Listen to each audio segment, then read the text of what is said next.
Okay, we can continue our class on the common Buddhist text. We are still reading something about the life of the historical Buddha. So we come to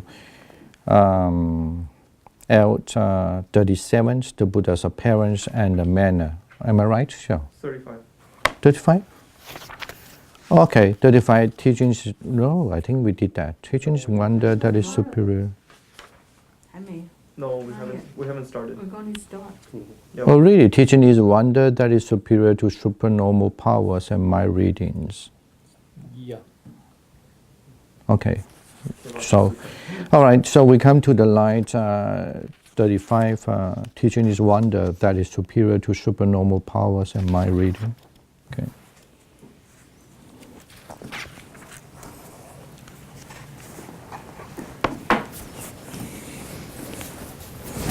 Yeah, okay, you can start in this passage. Yeah. In this passage, the Buddha criticizes the suggestion that monks should perform displays of supernormal power so as to increase people's faith in him. Monks might be able to genuinely perform kinetic wonders in mind reading based on the power of their meditation, but this would not impress skeptics to develop faith, as they would see such things as done by some kind of magic charm. The really beneficial wonder is teaching others the way to awakening. While the Buddha expresses disgust at the first two wonders, it is clear that his criticism is directed at performing them simply as a display to attract support. Elsewhere, he houses such powers to better enable him to teach people, and he does not criticize monks who use such powers in this way. Once the Buddha is said to have performed the wonder of the pears, that only he was capable of producing fire and water from various parts of his body and emitting rays of 6 colors. He rebuffs Mara's temptation to turn the Himalayas into gold, though. Shall I continue? Yeah, sure. On one occasion, the Blessed One was staying in the Nalanda in the Pavarika mango groves. Then the householder Kevata came to the Blessed One, and after paying him respect, sat down to one side. So seated, he said to the Blessed One, Venerable Sir, the Nalanda is rich, prosperous, populous, and full of people who have faith in the Blessed One. It would be well if the Blessed One were to instruct a monk to perform superhuman wonders of psychic potency. In this way, the people of Nalanda would come to have more faith in the Blessed One. So being said, the Blessed One spoke to the householder Kevata. Kevata, this is not the way I teach the Dhamma to the monks, saying, monks, go and perform superhuman wonders of psychic potency for the white-clothed lay people. Okay, thank you. Can we just read another paragraph? I think we can finish reading this first, yeah. When the householder Kewata repeated his request for a third time, the Blessed One said, Kewata, there are 3 kinds of wonder that I have declared, having realized them by my own insight. Which 3? They are the wonder of supernormal power, the wonder of mind reading, and the wonder of instruction. Kewata, what is the wonder of supernormal power? Kewata, here among wild various kind of supernormal powers. Having been one, he becomes many. Having been many, he becomes one. He appears and disappears. He goes unimpeded through walls, ramparts, and mountains as if through sky. He dives in and out of the earth as if it were water. He walks on water without sinking as if it were on earth. Sitting cross-legged, he flies through the air like the winged bird. With his hand he touches and strokes even the moon and the sun. So mighty and powerful, he exercises influence with his body even as far as the Brahma worlds. Then someone who has faith and trust sees that a monk wields such varying kinds of supernormal powers. That faithful and believing person tells this to someone else who is skeptical and unbelieving. In that unfaithful and unbelieving man might say, Sir, there is something called the Gandhara charm. It is by means of this that the monk wields such miracles, so having been one, he becomes many. He exercises influence with his body, even as far as the Brahma world. Okay, thank you. Yeah. Kevata, what do you think? Would not a skeptic say that to a believer? Venerable Sir, he would say thus. Kevata, that is why, seeing the danger of the wonder of supernormal power, I am disgusted with, ashamed of, and shunned it. Kevata, what is the wonder of mind reading? Here a monk reads the mind of other beings, of other people, reads their mental states, their thoughts and ponderings, and say, that is how your mind is, that is how it inclines, that is in your heart. Then someone who has faith and trust sees him doing these things. He tells this to someone else who is skeptical and unbelieving. And that unfaithful and unbelieving man might say, Sir, there is something called the Manika charm. It is by means of this that monk can read the mind of others. Kevata, what do you think? Would not a skeptic say that to a believer? Venerable Sir, he would say thus, Kevata, that is why, seeing the the wonder of mind reading, and disgusted with, ashamed of, and shunned it. Kevata, what is the wonder of instruction? Kevata, here a monk gives instruction as follows. Think in this way, not that way. Attend in this way, not that way. Depend on this, and abide, having entered on that.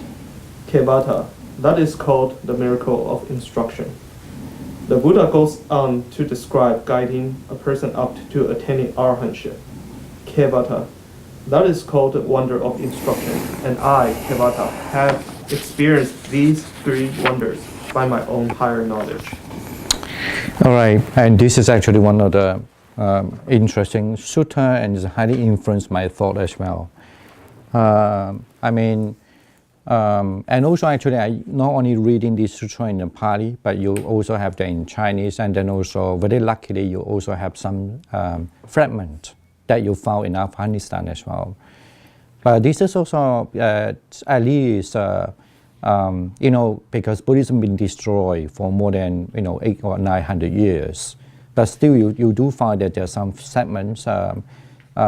Maybe just by chance, because those fragments you found it just by accident, or because that actually is a widely distributed in those days. Anyway, so this sutta actually is. Even though when I know that even when I live in Taiwan at that time. A certain kind of school in Taiwan, when they say school, mean a certain kind of group of monks, they really emphasizing that we should not, when you teach Buddhism, you should not be encouraging this, what they call the words of about the power of the performing of the power or the supernatural power, and we have to try to minimize that, because it's also very common in any religion, but particularly we are talking now in Buddhism now. So even in Taiwan in those days, or maybe even in China and other places, that often this kind of supernatural power being encouraged.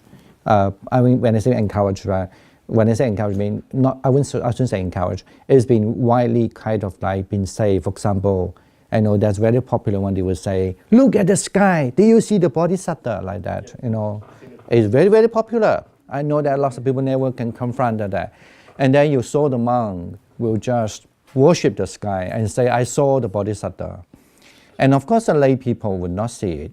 But the thing it is, that it gives rise to one of the situations that people think that this monk must be very practiced, very powerful, so that he could see the bodhisattva and the rest couldn't see it. And that's why they honor the monks and the nuns much more, you know. And those kind of things, this is just one of the examples. And it also happened in Theravada, happened in Tibetan Buddhism, happened in Chinese Buddhism. I'm sure the other I don't know, I don't have much contact with them, but I guess it's not very surprised that it happens. For example, in Theravada is always the monk, it could be also always like to hint that they have this supernatural power. So, and this kind of thing that people will certainly, when people don't have the supernatural power, of course they will think, oh, right, you know, he must be much very powerful practitioner. And that's why they get what? They get the name, they get people honor them, and then of course they get a lot of people worship them, you know. Now, this sutta, it's, as I say, is very, very popular. When I say popular, it's not very popular to talk, at least, but it's not very popular in what I think, maybe not very popular for a layperson, but definitely if you're really good in study Buddhism, this is a very popular sutta. Now, look at this sutta, we will read what it said. Firstly, the Buddha went to a place, right? It's very rich. You know, this is important, rich and prosperous. You know, if you're living in a very poor place, everybody just having some food to eat. You don't need to say that you are very powerful, because that's fine. I just want to live in such a way. But only when you, why I want to say this, that one day when you study Buddhism longer, you go and out, you see. The people will try to hint that they are very powerful, also only when they go to rich place, okay? Because the poor people, they don't need, they won't get much thing. Only in the rich place, people will give you much donation, will support you, you'll build a big house for you, or maybe it's funding you to build anything, you know. So this is one interesting thing. But anyway, we know that even during the Buddha's time it happened also. And the Theravada was a richer, actually I think he's a minister also, kind of like, anyway, he might be at least a very rich man. So that's why Theravada invited him, the Buddha, to spread the teachings by asking the monks, fellow monks, to perform the miracle power, right? And I'm sure that what you read is, and then the Buddha did tell him also, yes, we do have three kinds of miracle. In other words, the Buddha is not going to deny that there was something called a miracle power, okay? When people who are really, or when even the monastic members, when they practice, they might have those miracle power. It's not going to deny that, but this is also very important. But I want to say that it's not, sometimes, some certain type of Buddhism, maybe you call it as more like in a secular Buddhism, then you're trying to deny everything, strip off everything that which is not belonging to the kind of miracle stuff. For example, like when I studied in England also, in university is fine, but I'm just saying that like normal people, sometimes some people writing something, they say, I don't believe in the past life, but I just be a Buddhist. I only believe in this present life. Well, it's fine, this is fine. But the problem is, when I say problem, the thing is that then they start to write a lot of articles to justify. They say, actually, all this past life is just a myth. It's just an invention in Indian culture, and so that the Indian people will believe in it. But you look at this sutta. This is one of the examples. And the Buddha very clear. He didn't want that using the miracle to ask the people to believe it because of asking the monks to perform miracle, right? And because some people, when they don't have really well-studied teachings, they give someone pick one side of pictures. Of course, they could argue about that. They say it might be like that. But look at this sutta. It's very clear. The Buddha admit that the miracle has happened, but what we call the supernatural power is happened. But this is not the way the Buddha trying to understand it. In other words, the Buddha is not going to encourage to perform the supernatural power in order to get the layperson or more people to believe in Buddhism. Now, this is as one of the sutta, and also sometimes even in the West, it's also very common that they think that like sometimes the divine beings come down to talk to the Buddha, and then sometimes the next sutta we talk about that some divine beings appear That's why they say Buddhism actually is a philosophy. Buddhism do not believe in heavenly being and so forth. That definitely does not really. I don't think that way. I definitely think the Buddha have a much more wider vision, rather than just about the earth, the life in the earth. That's so limited, so materialistic, only. Okay. Now here, when you look at this sutta, so when the Buddha is saying that, so the first thing is about, there were two kinds of charm, right? It's called Kantara charm and it's called the Manika charm. Anyway, in those days, it is still believed that, it maybe just simply look at like nowadays, you could look at like if somebody, even if they perform supernatural power, say that whether it's true or not true, the people who believe in you and then they believe in you, but if they don't believe you, they will say that those miracle power actually just kind of magic, right? So just simply just say kind of magic. But look at this, when you say the content of the miracle, there are three kinds of it, or you could say the supernatural power, there are three kinds of it. And this above the two, one is that so powerful that a person can just, but one manifest into many. It's not, and they can fly on the sky, and they can even cross over the bridge, right? With the wall, the wall without any hindrance and so forth. And then they can submerge, they can disappear and appear, they can walk on the water. I mean, this is almost like we listen to the Jesus part of like, walk on water, just one of them. I remember even back to this, someone told me, they always like to introduce me about the Christian, the Jesus performed the supernatural. I say, compared to Buddhism, this is nothing,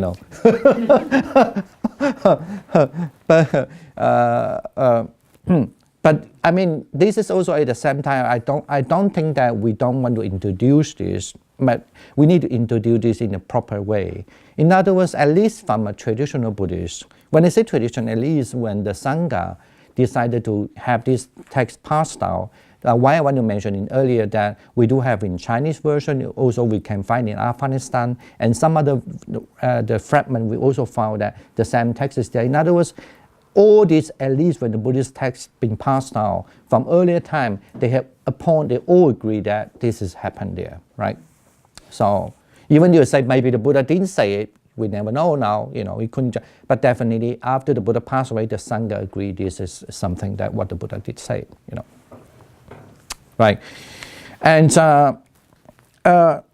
here, so I want to say that we have to properly introduce the supernatural power in a way. Yes, it's still believed that two practices in our mind is very powerful. You could able to when your practice is so well. And then you could definitely perform this kind of supernatural power. And this actually, if you're interested, I always say you can read in the Visuddhimagga, the power of purification. There are 2 chapters only teaching you when you have a jhana, you don't necessarily have to be an enlightened person. You just have a jhana. But when your jhana is so good, you could just use in different, but you need to really, really good at the jhana so that you can learn how to have this kind of skill. Right? That's what you could simply say the miracle, all through your practices when you have a very pure mind, And the second one is about the reading the other mind. I mean, this is very common actually. It's also, it's still in the Buddhist tradition belief that if you are, when your practices come to a certain stage, you don't need to be a saint, like a sotapanna, what we call the stream-enter and so forth. But even if you just have the jhana, you can able to sometimes understand other people's mind also, to read the other mind. Actually, practice this force of light abiding is one of the good methods to understand other people's mind as well. Yeah, if you are really constantly practice it and practice it. And then the third one, what I want to say, this is what the Buddha only say, which is, this is why I also actually highly follow this kind of thing. And it's about, so the Buddha say the third miracle, which is only encouraged to do it rather than the other two, because the other two could be misunderstood, right, by the people. And is that he would say, think in this way, not in that way. Attend in this way, not that way. Abandon this and abide having entered upon that. That is the almost like, that's why the Buddha say, you must understand this is actually as a miracle, as a supernatural power. So because that is a wonder leading to one, only to the goodness and enter the Dharma.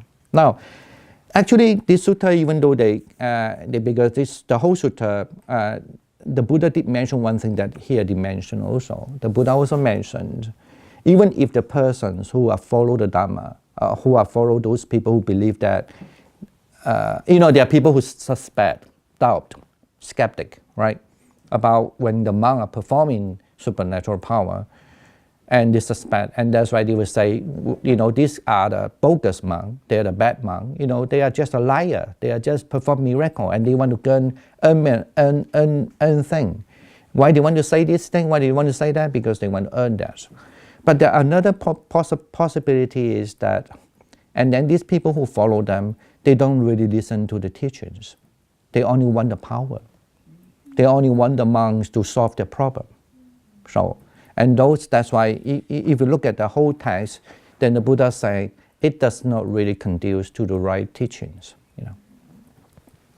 Now, this is certainly, when I be a monk also, it's very popular in Theravada country, especially if you go to do meditation. Everybody talk, I see this, I saw this, I see this, I see this, I saw this.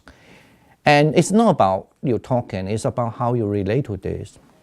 You can just tell how I practice this, I can teach you, but they are not like that.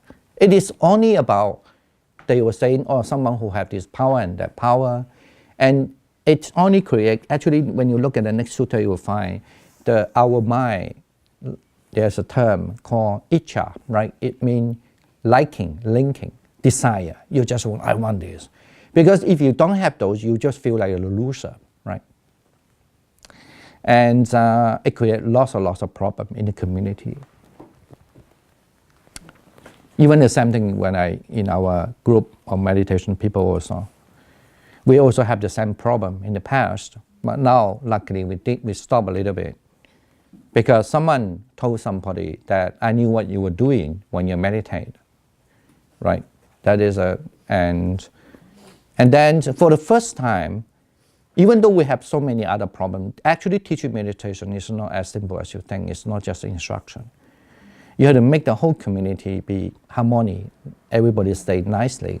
That is actually the main thing about learning meditation. We are not here just to get, I want to get 100% mark and this and that.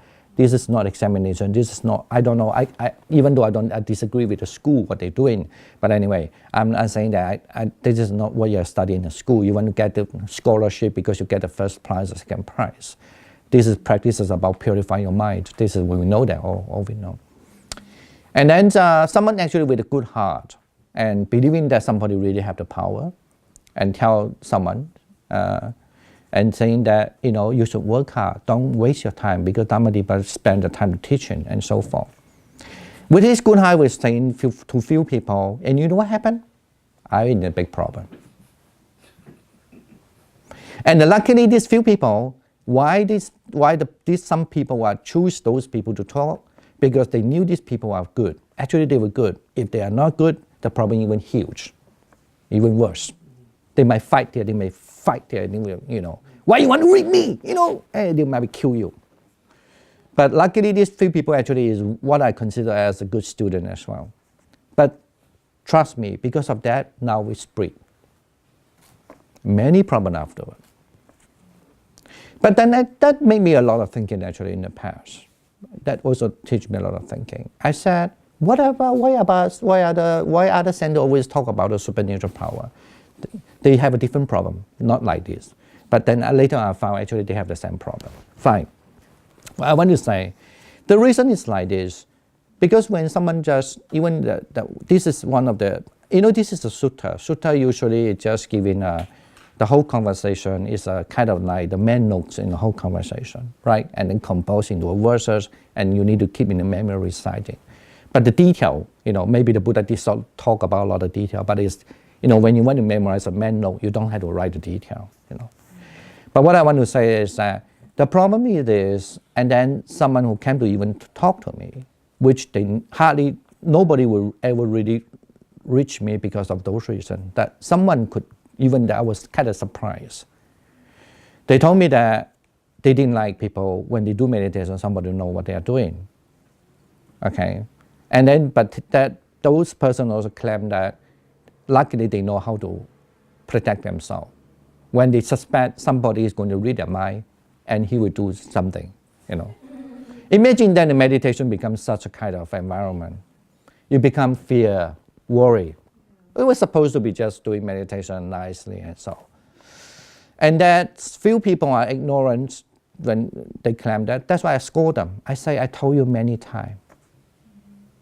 Even if it's true, so I use the word if it's true. I don't like to say anything for that. You don't want to tell anyone. Don't trust me, you will not get any benefit. At the end, the people jealous them. People don't like them.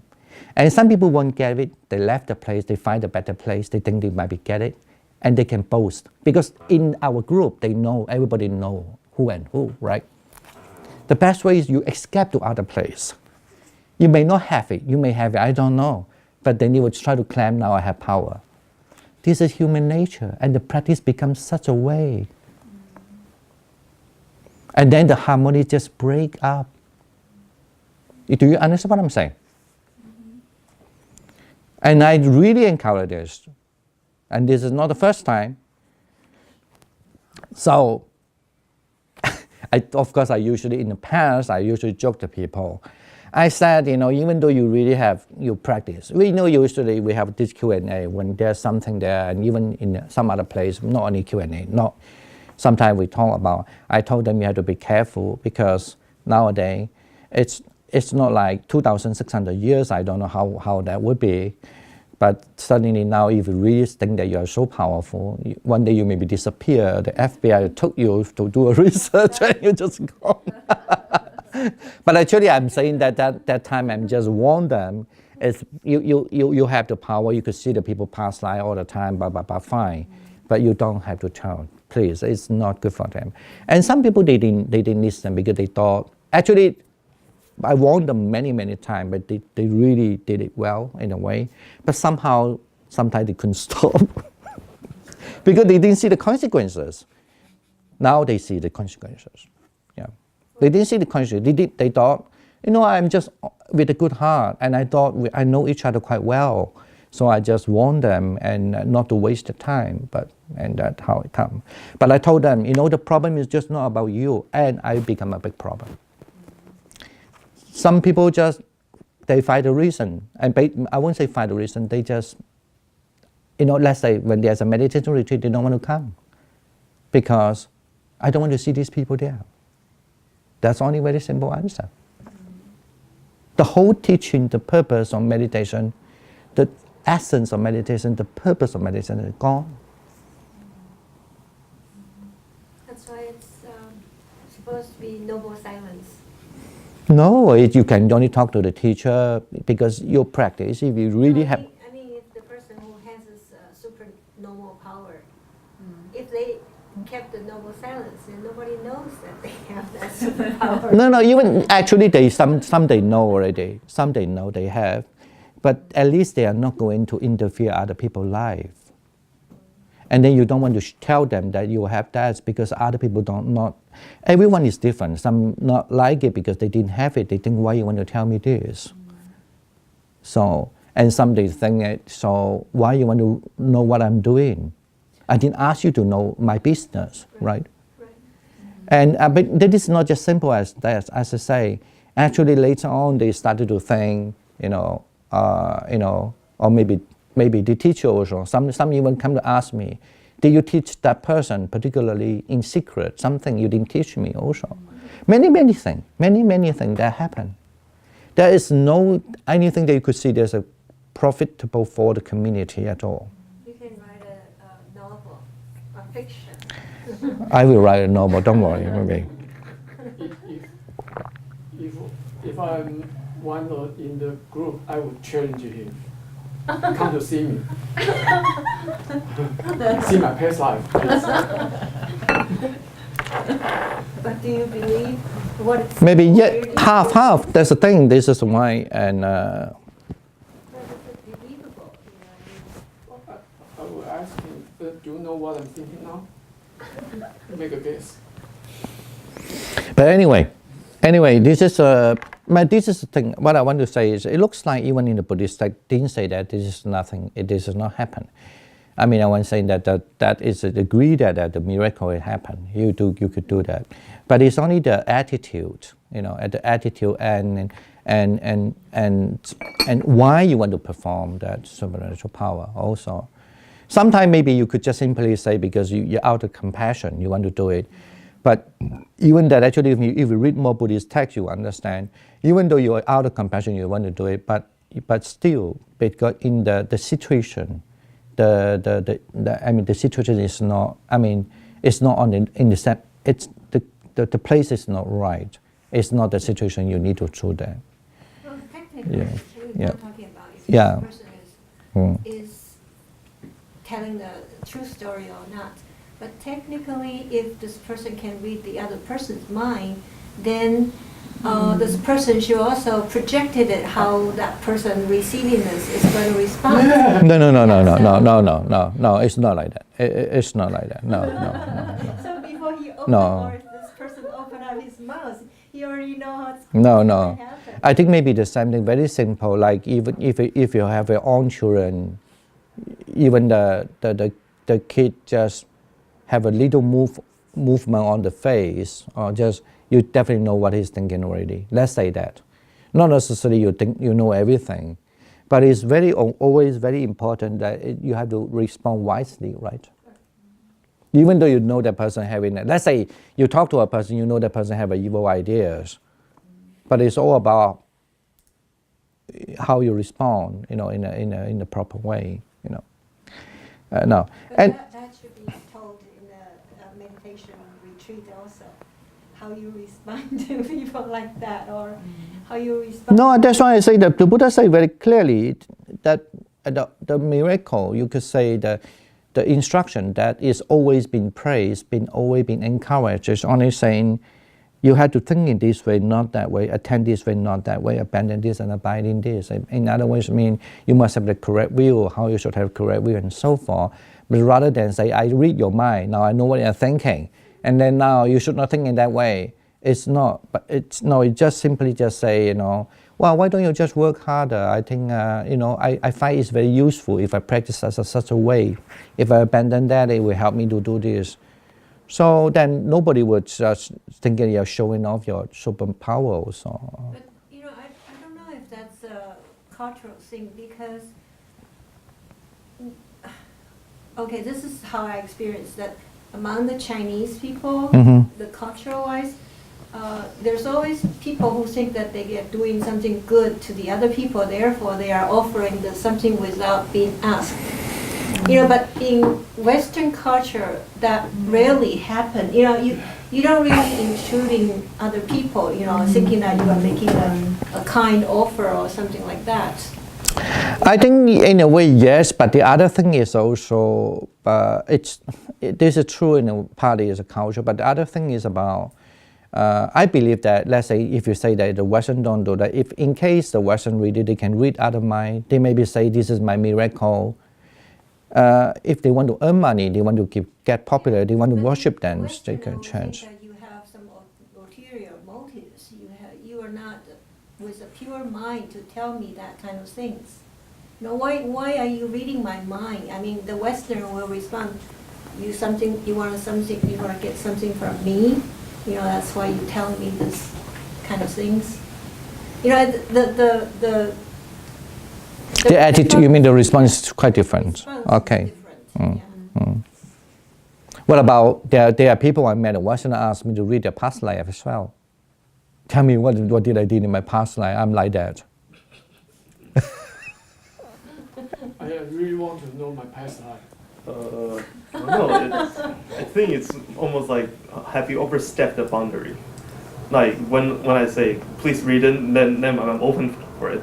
I'm game for it. But when I'm doing my meditation, then someone just poking and look at what I'm doing, that's like an invasion of privacy. That I do not I would allow. think that's an invasion. But that boundary is a little bit more blurry in the Asian culture. Yeah.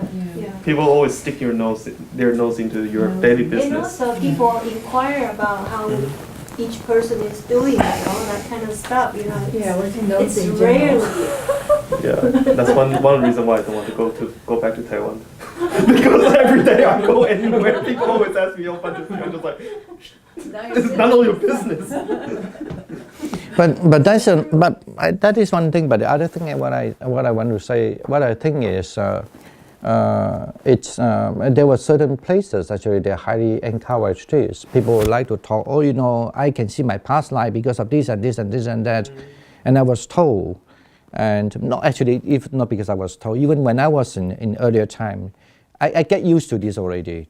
So, and then, these people, they see the past life, they start to talk the kind of story, like the Buddha story, basically, And then, that people who see the past life, blah, blah, blah, and he passed away, and people find it so fascinated, And, but I mean, I'm not saying this totally wrong, but it depends on the occasion, and what kind of occasion, and what kind of situation, and then you have to very carefully, when you say this, how these people can read it, how the people can take that, right?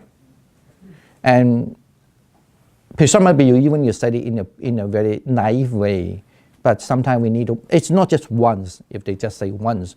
I knew that some of the great masters I learned, they never talk that, never. Even there was a time that people tell them, saying that, certain monk claim they have this kind of power, and then we go to see his master and say, is that true? Do you claim that?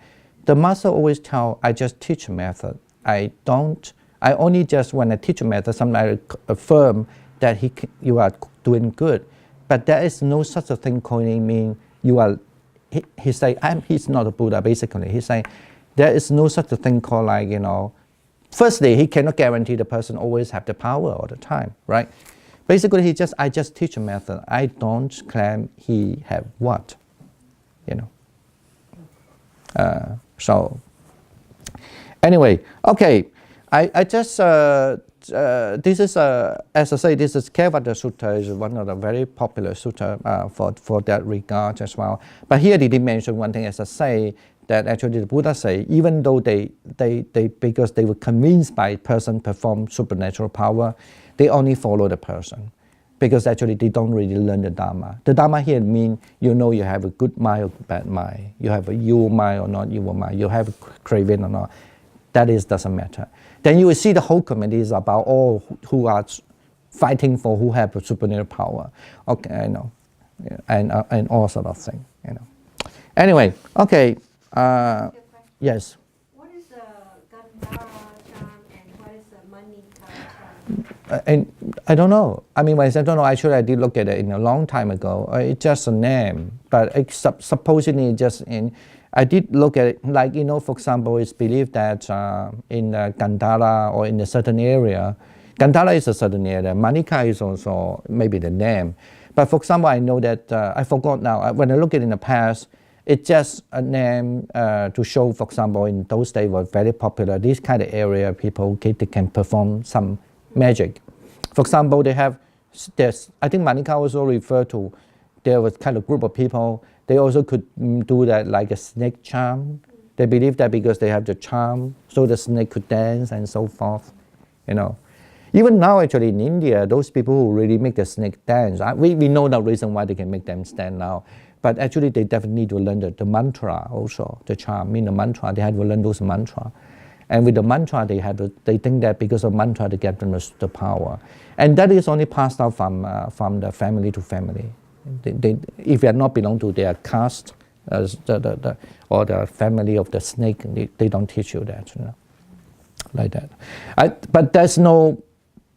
I think this is not very important also in the old days. I even commentary did mention about what it just means that there's this group of people, they have a kind of charm, that they think that they could read other people, like when you go to the look at the palms reading, right? Some people they say that they claim they can read your mind, right?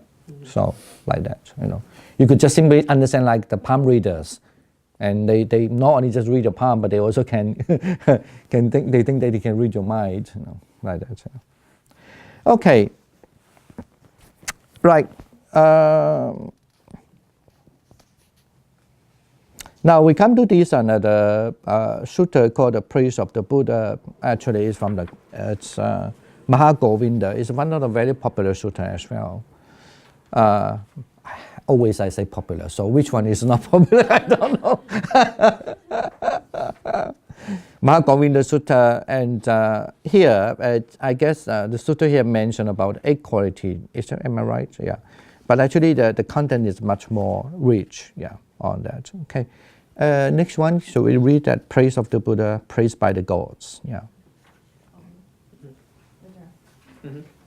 Oh, Venerable Sir, Saka, the king of gods, then seeing their satisfaction, said to the gods of the 33, Gentlemen, would you like to hear 8 truthful statements in praise of the Blessed One?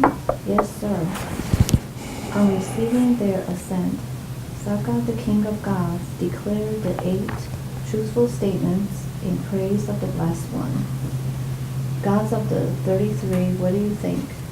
As regards the way in which the Blessed One has striven for the welfare of the many, for the happiness of the many, out of compassion for the world, for the welfare and happiness of gods and humans, we can find no teacher endowed with such qualities, whether we consider the past or the present, other than the Blessed One. Well proclaimed by the Blessed One is the Dharma, directly visible as to its truth and reality, not delayed in its result, enlightening investigation, applicable and onward leading, to be individually understood by the wise, and we can find no proclaimer of such an onward leading Dharma, either in the past or in the present, other than the Blessed One. Should I continue? I mean, next one, Joshua, yeah. Well explained by the Blessed One is what the wholesome and what is unwholesome, what is blameworthy and what is blameless, what is to be followed and what is not to be followed, what is low and what is excellent, what is dark, bright, and mixed in quality, and we can find none who is a proclaimer of such things, either in the past or in the present, other than the Blessed One. Well explained by the Blessed One to his disciples is the path leading to Nirvana, and the two Nirvana and the path. Police is just as the wonders of the river Ganges and the river Yamuna police and follow on together, and we can find no proclaimer of the path leading to Nirvana, either in the past or in the present, other than the Blessed One. Okay, thank you. Yeah. And the Blessed One has gained a companions, both learners who have entered the path and the ones without exasperating inclinations who have lived a holy life. And the Blessed One dwells together with them, all rejoicing in the one thing. And we can find no such teacher either in the past or in the present other than the Blessed One. To the Blessed One, both gains and fames are well secured, so much so that I think the members of the ruling class will continue to be attached to him. Yet the Blessed One takes his food without conceit, and we can find no teacher who does this either in the past or in the present other than the Blessed One. In accordance with what the Blessed One says is what he does, and in accordance with what he does is what he says. Acting thus, he practices Dhamma in accordance with Dhamma. And we can find no teachers who does this either in the past or in the present other than the Blessed One. Okay, next one. Yeah. The Blessed One has transcended vacillation, passed beyond all uncertainty. He has accomplished his aim in regard to his goal and the supreme holy life. And we can find no teacher who has done the like, whether we consider the past or the present, other than the Blessed One. And when Saka, the king of gods, had thus proclaimed this a truthful statement in praise of the Blessed One, the gods of the 33 were even more pleased, overjoyed, and filled with delight and happiness at what they had heard in the Blessed One's praise. All right. Yeah. And certain gods exclaimed, "Oh, if only 4 perfectly awakened Buddhas were to arise in the world and teach the Dharma just like the Blessed One. That would be for the benefit of the many, for the happiness of the many, out of compassion for the world, for the benefit and happiness of gods and humans." And some said, "Never mind 4 perfectly awakened Buddhas. 3 would be suffice." Others said, "Never mind 3, 2 would suffice." This being said, Sakka, the king of gods, said, "Gentlemen, it is impossible. It cannot happen that 2 perfectly awakened Buddhas should arise simultaneously in a single world system. That cannot be. May this Blessed One continue to live long for many years to come, free from sickness and disease. That will be for the benefit of the many, for the happiness of the many, out of compassion for the world, for the benefit and happiness of gods and humans." Okay, thank you. All right, actually here the title is about the praise of the Buddha. This is also been included in a part of the life of the Buddha, or the life of the historical Buddha. Now, I mean, so firstly, what we have just read, so first we know that this addressing about the gods as well, the kings of the gods, and the 33, in the 33 heavens, okay. Well, actually, if you look at the whole sutta, generally the sutta begin with that when the Buddha lived in the what we call the vulture peak at the time. And then the musician, actually you could say a musician, Panjasika, Gandapa, so arrived and descended from the heavens and came down to praise the Buddha. The reason why he came to see the Buddha, it's because he said he visited the Dhammadipa, they mean the 33 heavens. Okay, he happened to visit the 33 heavens.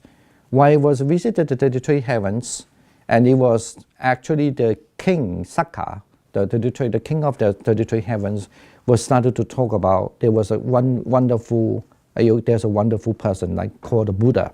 So what he did, right? This is how the passage is about here.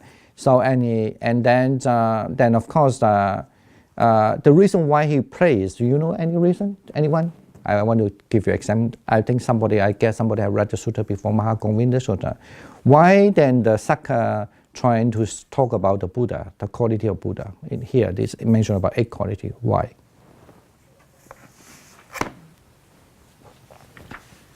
You're really very carefully. Okay, people are just knock their head down, then I know the answer, and I would just say, continue.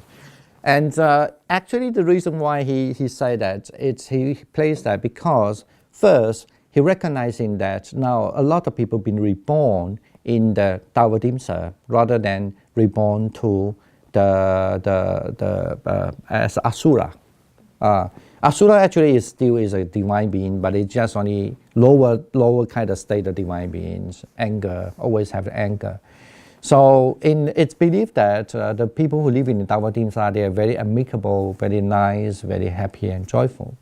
So he realized that actually the people, why they were born in other words, his kingdom become much more better and more powerful, more people, is because partly because you could say because the Buddha's teaching is there.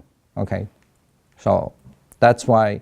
Then, and when he was saying that, then he started to say, then the Buddha actually have 8 kinds of quality. This is what he, firstly is about what is this. Firstly, the intention of the Buddha is, I mean, that is like that's why I say the Blessed One was striving for welfare for many, for the happiness of many, out of compassion for the world, for the welfare and happiness of gods and humans, right? So that clicked to the answer saying that, so the people, because after learning the Buddha teachings, so they born to the heavens. So this is for the welfare for the gods, and even kind of like him, he also gets benefit from it like that. And the second is about, so the Dharma, what kind of Dharma is about. So this is what we always recite, okay? You can read it about that. And actually this is the Dharma, is onward leading the Dharma, is either in the past or in the present. So basically mean that basically those who claim the Dharma, so only the Buddha would do it, even in the past or in the present, that nobody would just claim in such a way or understand in such a way, and so forth, right? And the Buddha always say what is worthy and what is unworthy, or what is blameworthy, what is blameless, and so forth. And he say we can find none who is proclaimed such thing either in the past or in the present that then better than the Buddha. You could just simply just understand that way. And also leading to the Nibbana, also one part of it. And then even also encourage people can enter the path, and living in a holy life. Another thing is about even he was actually the Buddha, when he was invited for the food, he doesn't have the pride, because when he said here the royal, the Kshatriya, it refers, of course, mean the you could say the royal family, the royal caste, right? Those who have power. So imagine that if in any country or any people, if they are not like a Buddha, so the well practiced, when they were invited by these kind of royal people, they might feel proud. Look, I must be more powerful than others. That's why they invite me, and offer me the food. But the Buddha even doesn't have that kind of mind, So you have to understand this statement. You will think, why do you want to say that statement? Because now this is, at least it's kind of like been arranged in a way that because the Saka is a king, so. As he's a king, of course, he also has to do the good deed. When he did the good deed, he could see whether these people are still mind shakeable or unshakable, right? They were shakeable by whenever give them a good thing, the mind was like, oh, so wonderful, so delighted, and so forth, right? And the last thing actually, is the last thing? Yeah, last or before last? Before last is that the Buddha meaning. He say what he does. He's not just say it, Otherwise, he's not going to say it, something like that, And the last is then the Buddha actually had transcended vacillation. His mind is not moving anymore, transcended. So it's go beyond that, So and he had this supreme life. Now after that, actually, then of course after the King Saka was claimed in such a way. Then those deities, the divine beings in the 33 heaven say, oh, even if just one Buddha appear in the world is such a wonderful, why don't we have 4 or 5 like that, So now here is also in early Buddhist texts, this also you could find in a Chinese version. You have a Chinese version as well. Also the same in the Chinese Agama, 就长阿含里面 you have the same sutta. And then in early texts also say very clearly say, no, it cannot be, because in one of the Chakravali actually, here translate as the word system. In one of the word system, you cannot have 2 Buddha. It's only 1 Buddha. What is the word system? Yeah, I don't know. I mean, when I say I don't know, sometimes when I say I don't know, it can be just a cliche. But my understanding, word system means one of the galaxy, because the word Chakravali is always referred to like a turning, one of the road turning wheel, like Chakravali is like a 围 in Chinese. Sometimes we translate 一个围 嘛. So actually it refer to, because the chakra is mean the wheel, right? Vali is mean moving the wheel. It's kind of like it's shaped like that. So even some people believe that, like when you look at the 万字 in Chinese called the swastika, right? So you could understand as one of the Chakravali. But I myself think it's like one of the galaxy. Because why I think that? Because when I look at the commentary, and maybe not in this sutta, once I read in some other place, it did say that when the Buddha, when he was the one as he was ascetic, right, he met the Dipankara, so he could become the Arahant, even though he didn't have to go through like Sotapanna, like a stream, but he could become Arahant immediately because he was in front of the Buddha and he had a good practice. But he didn't want to. So he still want to become a Bodhisattva. Kind of at that time, he still want to practice, he want to become like a Dipankara. So when then, that time, the Dipankara, foretell that he would become a Buddha one day.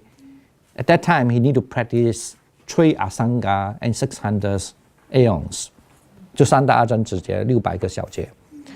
So when he was proclaimed by the Buddha have a very different kind of unique power than Arahant. Arahant don't have those power, only the Buddha.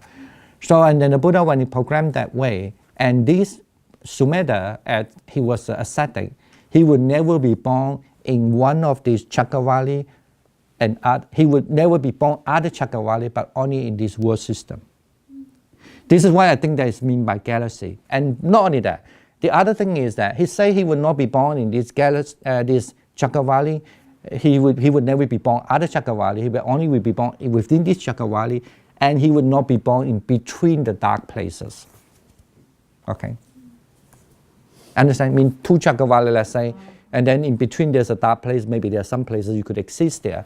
He would never be born. He only will be born in the same world system. So this is why I kind of, but depends how you understand what mean by galaxy, but it certainly is clear to mean one of the galaxy. So he will be born within the galaxy. Okay, let's take a break first, and then we can back to have a discussion. Yeah, good. Yeah. Have 10 minutes break. Thank you. Yeah.